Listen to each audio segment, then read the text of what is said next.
ഇന്ന് നമുക്ക് വ്യത്യസ്തമായ ഒരു തക്കാളി കറി ഉണ്ടാക്കിയാലോ? വളരെ ടേസ്റ്റുള്ള ഒരു കറിയാണിത്.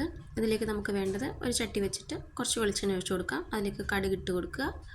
സവാള അരിഞ്ഞതും പച്ചമുളകും കറിവേപ്പിലയും കൂടി ചേർത്ത് കൊടുത്ത് ഒന്ന് വഴറ്റി കൊടുക്കുക. അതൊന്ന് വഴണ്ടി വരുമ്പോഴേക്കും അരിഞ്ഞു വെച്ചിട്ടുള്ള തക്കാളി കഷ്ണങ്ങൾ 2 തക്കാളിയാണ് എടുത്തിട്ടുള്ളത്.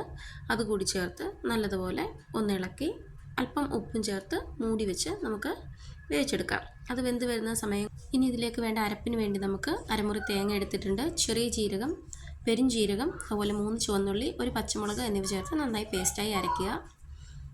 മാറ്റി വെക്കുക. എന്നിട്ട് പിന്നെ തക്കാളി തുറന്ന് നോക്കുക. പകുതിയോളം വെന്തിട്ടുണ്ട്. നമുക്കതിലേക്ക് 1/2 ടീസ്പൂൺ മഞ്ഞൾപ്പൊടി, 1/2 ടീസ്പൂൺ മുളക് പൊടി എന്നിവ ചേർത്ത് ഒന്നുകൂടി ഇളക്കി ഒരു 5 മിനിറ്റ് വേവിച്ചെടുക്കണം. ഒന്ന് വെന്ത് വരുന്ന സമയത്ത് അരച്ച് വെച്ചിട്ടുള്ള അരപ്പ് ചേർത്ത് കൊടുക്കേണ്ടതാണ്. അരപ്പ് ചേർത്ത് കൊടുത്ത ശേഷം ഒന്നിളക്കി ആവശ്യത്തിനുള്ള വെള്ളം, എത്രത്തോളം ചാറ് വേണം അതിനനുസരിച്ചുള്ള വെള്ളം കൂടി ചേർത്ത് നന്നായിട്ട് ഇളക്കി യോജിപ്പിച്ച് നല്ല രീതിക്കൊന്ന് തിളപ്പിക്കുക.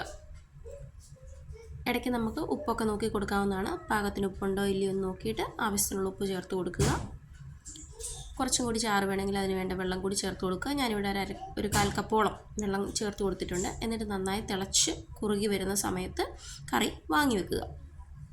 പിന്നീട് വേണ്ടത് ചെറിയൊരു പാത്രം എടുത്ത് 1 ടീസ്പൂൺ വെളിച്ചെണ്ണ ഒഴിച്ച് അതിലേക്ക് നമുക്ക് ചേർക്കുന്നത് ഉലുവയാണ്, കടുകല്ല.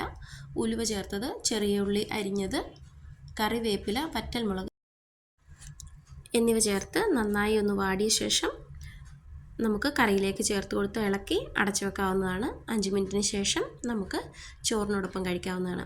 നല്ല ടേസ്റ്റുള്ള കറിയാണ്. നോക്കൂ, ചാറൊക്കെ നല്ല കുറുകിയിട്ടുണ്ട്.